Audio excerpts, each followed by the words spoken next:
Because we're talking about neuroscience and the science of art on the brain, right? Think about a science lab. The experiments, the papers, the scientist in the lab coat, maybe with some stains from failures past. Nothing about an artist in their studio. A smock apron with stains of failures and creations past, colorful experiments, and trinkets about the room. We find very quickly that there is a fine line between creativity and systemic inquiry, where both worlds are not as distant as they seem. In both these spaces, there's an undeniable marriage of imagination and method, of failure and discovery, that drives us towards greater understanding and expression. Today we delve into how art and science, two fields seemingly at odds, actually support and enrich the human experience in ways that are profoundly interconnected with our special guest, Lizzie Bogris, a science curriculum specialist and artist, along with Robin McNair, Lindsay Barfield, and your host, Sophia Cuevas. So whether you're a scientist with an artistic streak, an artist who sees patterns in everything, or simply someone intrigued by how our world pieces together, let's dive deep into the intriguing interplay between art and science.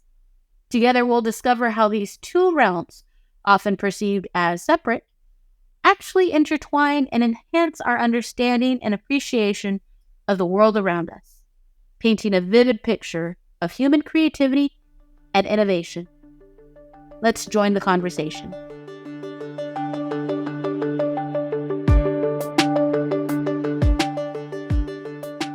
And the neuroscience behind it. But also we know that almost all Nobel laureate scientists are artists. And it was because of a doctor learning how to do crochet through his grandmother that he came up with the stitch that they used for the heart transplant. Wow. Right? So engaging in these practices, whether you go discreetly into being an artist, and by artist, I mean you could be a dancer, theater, an actor, a writer, a musician, all of the things. Also, that can inform you if you go into other fields as well. So I have a passion for earth sciences. So it's been a passion since I've been very small. Sophia and I have geeked out on rocks and minerals and all of the things. So earth science has always been a passion of mine. But art has also always been a passion of mine. And so I was very young. I would do art all the time. I actually wanted to be a full-time artist before I decided to go into the science field and education. And so that's kind of I've always seen the marriage of art and science just because I love both. And I think scientists, a lot of scientists or researchers, they see themselves as very like linear charts, graphs, data, evidence, big old reports. And I think that the more that we are doing science that affects the world, when we're talking about all kinds of ecology and the effects that fossil fuels may be producing on our world, the more that we can integrate the arts with what we're learning, and instead of just showing numbers and data and chart, but actually implementing the arts alongside of it, it emphasizes and engages the brain. I think your book, Your Brain on Art, they called it neuroaesthetic. So when you see something beautiful, your brain lights up and responds. I don't think that the brain lights up that same way when you see like a beautiful bar graph. That's just a way of art. But that's one of the biggest parts. So an example that I have of this that really impacted me, I went to the Exploratorium over in San Francisco, and they are an amazing science museum. I highly recommend anyone go to the Exploratorium. But they have an exhibit that's called The Great Animal Orchestra, and it is the coolest exhibit. And so this exhibit, just to give you a visual, Google it, the Great Animal Orchestra. So it's probably a 50 by 50, I'm really bad at proportions, but it's probably a 50 by 50 square room. And you have to walk down these very, very dark hallways to get to the room. You have to be escorted by someone with a really dim light so that you can find your stool, and you sit there and the room is completely pitch dark. And then, so the three walls, the wall to your left and front and to the right, are just big screens, which you don't know before the exhibit starts. And then all of a sudden you start seeing these sound waves. They start from the left, and then they go into the front and then to the right, and these sound waves. And you're hearing it there. It's called the Great Animal Orchestra because the scientist, Bernie Krause, spent 50 years of his life going through the world, picking up all of these sounds and recording it and putting it in this huge library. So he's gone to the Arctic tundra, he's gone to the rainforest, he's gone everywhere throughout the world collecting these samples. And then he's like, it's been 20, 30 years, let me go again. And when he has the data comparing what that area sounded like 50 years ago and what it sounds like today. And so you're sitting in this very dark room surrounded by the sound waves from 50 years ago. And then you can see because it's on these screens. You're literally surrounded, immersed. But not only that, they're implementing the science because in front of the screens is about a 2-foot pool of water. And so when you're in the jungle and you hear, or you're in the safari and you hear an elephant and you hear that guttural sound, now the water around the screens is vibrating and you can see the movement. So now you see, okay, sound doesn't just affect us, our ears, it's affecting, we can feel it. We can see it, we can feel it, it's movement. That is social artistry. Yep. And that's tied to environmental justice. Yes. That's how you shine a light on the issues that are going on in society in this marriage of art and science. That's incredible. But you also brought up the health and wellness side of it because it resonates literally in your body. Yes. And so when you are in a healthy environment and you see the healthy environment either literally play out or you're in it, there's a vibration that you feel in you. It's a spinoff from the book Your Brain on Art, but it was a podcast that Robin had shared a while back ago where they talked about similar to that dynamic. They take you through a hallway and you enter different living rooms. And each living room has an aesthetic, and that you had these electrodes that they were wired in. And at the end, they gave you your feedback of this is where you were at most calm or at rest, where your brain lit up, where you were the most creative. This is where you found home. And some people, it was funny, the data, they were like, oh, I really like the white beige aesthetic. And they're like, your body didn't, because you really like the color, the eclectic side, because your body really lit up on that part. And people were kind of like, oh, because it's linked to my culture. I didn't make the connection. And so when we talk even of our classrooms or we talk about our environment, literal outside community environment, the aesthetic or the artistic side and the science behind it and what it's doing to our physical being, both mental, emotional, physical, I find the science and art side, phenomenal-based learning that is living, all to be not only connected, but something that we can focus more on, not just to help our students, but maybe ourselves at some point as we are in the hustle bustle of this world. In our journey to understand the intricate relationship between science and art, we uncover a profound truth about our human nature, the deep-seated need for connection and the innate curiosity that drives us toward the unknown. It's in these moments of discovery and resonance that we find ourselves most alive, vibrating in harmony with the world around us. The key then is not in delineating our worlds into categories like science or art, technology, or mathematics, but in embracing the holistic experience of learning and engaging with the world in its entirety. This approach invites us to view our pursuits not as isolated disciplines, but as interconnected pieces of a mosaic of human experience. By leading into the unknown together, we embrace the full spectrum of our humanity, finding that in the convergence of creativity and inquiry, we're not just learning about the world, we're learning about ourselves. This reminds me that we study things in segments, right? We call it STEAM or STEM, the science, technology, engineering, art, and math. You can't study those in isolation, though. You really have to pull them together. So I just rebranded all those strategies that engage artistic minds, because we all have an artistic mind.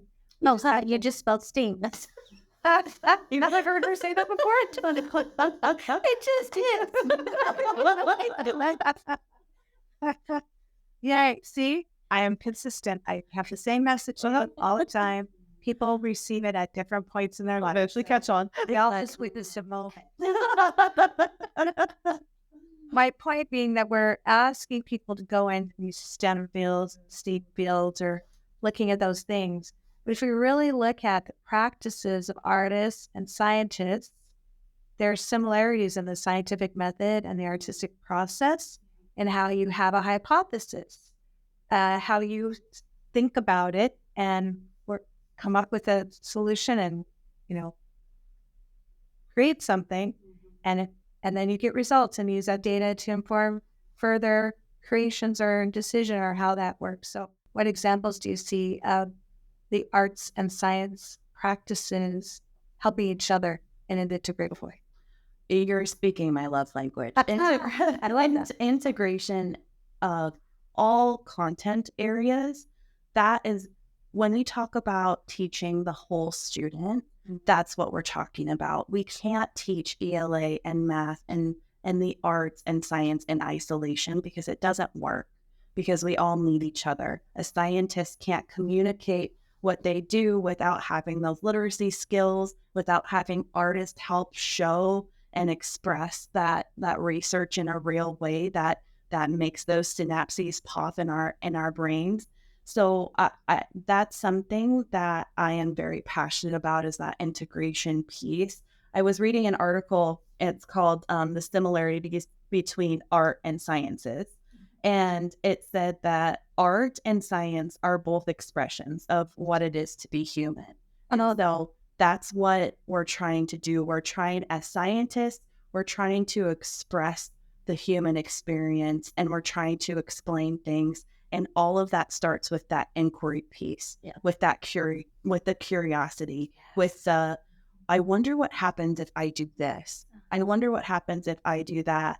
And if we can embrace that, because also all tiny kids have that. Okay. Oh, right. All toddlers have that inside of them. They all are curious. They all want to ask the millions of questions of why things happen. That's science, but that's also art. If you don't have that curiosity and inquiry, you're not going to mix those two colors together and make something brand new that has never been seen before. And now with AI and art and technology all coming together, the curiosity, the spark of that inquiry piece is where everything melts together. Mm-hmm. And that's what we as teachers, and this is the hardest part, teaching in the classroom, because there's so much content. Mm-hmm. And you want the students to know all of the content and all of the standards and all of the things. And I must give that to you because I know this and I want to impart this knowledge, and I love earth science, and why don't you look at that rock and love it like I did? But in the end, if we can integrate all of those fields together, the best times that I had in my classroom was when I gave a summative project, and I kind of said, okay, just show me what you know. Here are the parameters, because I need to know that you know. Mm-hmm. Here's the parameters, but then show me how you want to show me. And I mean, we talked about killing creativity. There's a video that's going viral right now on TikTok that's a professor in a college classroom that gave the students two options for their final or midterm. I forget which one, but regardless, they either could do a 15-second dance in front of the entire lecture hall, or they could write a 15,000 page paper on whatever the topic was. Out of the 150 students that were in the lecture hall, one chose to get up and do the 15-second dance. Everybody else was too afraid. And so they opted for the 15,000 page word essay.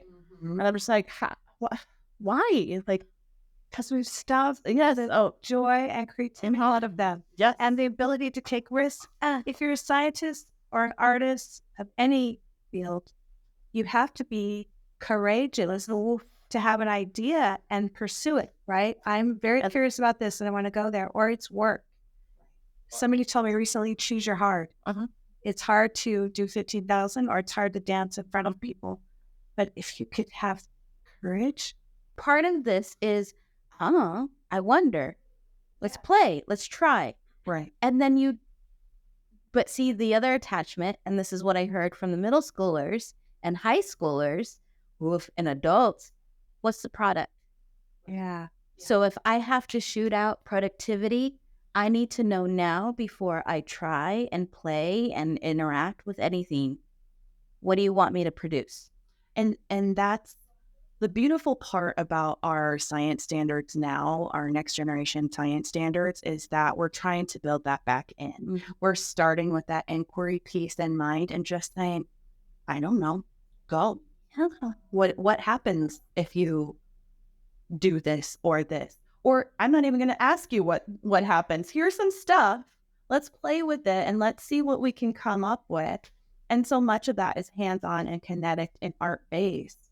But that fear of failure and that fear of not having exactly what the teacher wants, I think stops some of our students. There's a quote that's attributed to Thomas Jefferson. I really hope he said it, but he didn't. The quote is, I've not failed. I've just found 10,000 ways that won't work. Right. And the same can be said for science. At the site, you never get it right on the first try. And with art, you're not going to be possibly happy with what you produce on the first try, but you keep going and going and going until you can finally get there. We have our little kids who are very curious and willing, like the girl who was drawing a picture and her teacher's like, what are you drawing? And she said, God. And God said, the teacher said, well, nobody knows what God looks like. And the kid said with great confidence, you will in a minute. How do we keep that going? The confidence, the curiosity, the empowerment to say, I have a curiosity, not what's the product that I have, but how do we tag the journey? It's that spark of genius at that moment, at the right time, to project the field forward. And honestly, as an educator, that's the hardest part, keeping the inquiry alive in the classroom when you feel state testing coming and you have to hit your standard and you're allotted certain minutes for certain things every day. It gets very difficult to say, okay, we have time to just play. We have time to just be creative and experiment. We have time to look at this social studies unit and say, what do you want to create after learning about that? What does that make you feel? I mean, that freedom back to our students. And I'm not saying it's easy, and I'm not saying I have simple answers, and I'm not saying if you just do 15 minutes of creativity a day connected to science and art, you're going to get there. Okay, though, this book tells you, your brain on art, this book I'm referring to, it tells you that if you just engage in one artistic thing once a month, it adds 10 years to your life. And 45 minutes or half an hour, whatever, a few minutes on a regular basis will help your heart rate go down. It will help you to be a sense of well-being. It just brings so many positive benefits. And isn't that part of health sciences, trying to help people live longer and not be burdened by all the physical illnesses and ailments that we have? If we were to be able to give this freedom to let out our inner artists I think social media has something to do with this because we see on social media everybody's final product. Yeah. And it's beautiful, but we don't see the 50 or 100 iterations of that final product. And so with science and with art, when we have to do things multiple times and we see failure as quote unquote failure after failure, if we reframe that for our students into, well, that's new learning, that growth mindset mentality. This is new learning. This is how we don't do this is that way to not Have multiple opportunities to try and try again until they get it. And once they get it, great. All that previous stuff, that doesn't matter because now you've mastered your standard. Let's move on. Our life as a whole, everything is productivity. I mean, even as you're working, you have a job of like, if I fail at this PD, I failed and now I can't go back. Or I failed at this one day and I sucked on that Zoom call and I didn't do the presentation correctly. I didn't do my analysis or the data correctly. And now, oh my God, my job is over my head and I can't, what if I get fired tomorrow? There's always this end point where we have something hanging over us and this is where I laugh about school. Kids feel like they're expected to come to school knowing the things and proving that they know the thing already versus learning the things and failing beautifully and doing it again and again and again. And this is why it's learning that your life is your learning constantly and consistently because you're failing beautifully every day. Allowing our students to be okay with. And when you're 4 years old, my 4-year-old niece, when we're out and there's like a band playing, she'll go straight up and just start grooving. Just grooving. Everyone's watching. She doesn't care. She's grooving. But we lose that vulnerability. She doesn't even know she's being vulnerable. She's just, Jam, living her life. Responding to what's out there. And if we can continue to foster that with our students and let them know that, listen, you're going to fail. This is life. And it's going to be over and over and over again. But it's how many times you get up and you readjust and you be vulnerable and you ask for help and you try new things. And I think it just means that it's okay for us as educators to also be vulnerable and try new things. And as maybe a science teacher or a researcher, if you are in the classroom and you see yourself as an educator as linear and black and white and data sets and research reports, and you're looking at yourself in that way, I'm just encouraging everyone to step out just a little bit outside of that and say, okay, what would creativity look like with this? What would creativity look like in this space? Creativity isn't just, say, for the known or recognized artists. It is in everyone. It is the most sought after skill set in the World Economic Forum for jobs, in addition to being able to do analysis, right? And other things like that. So everything has to be integrated and surfacing those key skills that kids need beyond the test. And to add to that, because it's one thing that you said, like, to be vulnerable, to ask for help. And you started our chat today of talking about how the two most human things are science and the arts. And this is, I go to how books are often labeled the art of, the science of, and it's the two most human things that we do because it starts with a place of curiosity, of I wonder and play, and it's who we are as humans. And who we are as humans are connected. We need collaboration. We need a space to be like, I don't know this. Can you help me? Do you know this? And as we wrap up today's conversation, remember that at the heart of every discovery lies the courage to question, to collaborate, and to embrace the unknown.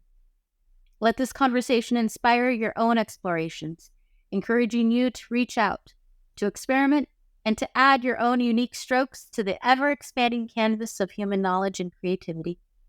In the moments between trying and failing, asking and understanding, we uncover our true strength and limitless potential to reimagine our world.